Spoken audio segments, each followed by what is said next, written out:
But first, inside. Where, because it's a Range Rover, there is a big, lateral slab across the dashboard, a leather-bound butcher's block that has been a feature item on Range Rovers ever since Rover met BMW. Now, as then, it's meant to feel yacht-inspired, broad and powerful, but light and luxurious, a structural horizontal beam with vertical supports running through it.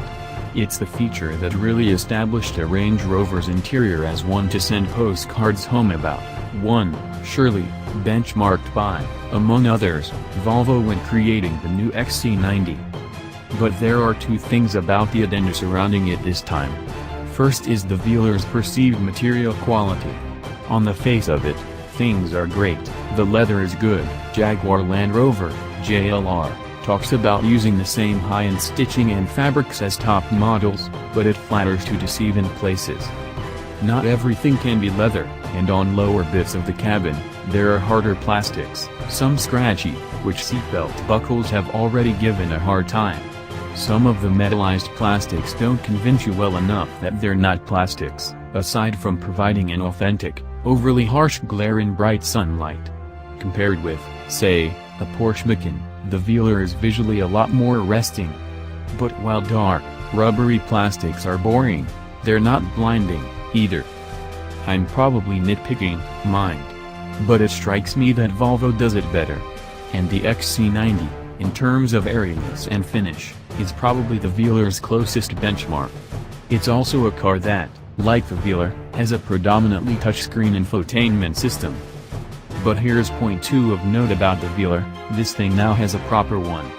There is a fully digital instrument panel, with 2, large, high-res touchscreen panels on the dash. Even the steering wheel buttons are digitally highlighted. And all of it is good. For the first time, I think JLR can turn around and say it has caught up with everybody else. Except the lower panel is by your knee. It deals with systems you will use less frequently, but, honestly, that's too far away from where you should be looking. The rest of the interior? Well, it mimics, in its way, the F-Pace, in that it offers a large boot, at the expense of some rear leg room. And there's nothing wrong with that. There's loads of room in the front, the seats are big, there are slidey armrests, that sort of thing.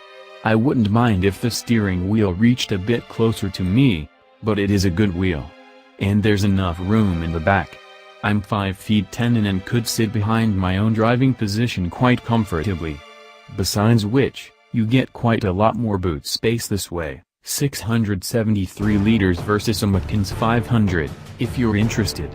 However, as standard, I don't like the idea of the Range Rover, even a less than full-fat one, having a space-saving rather than full-sized spare.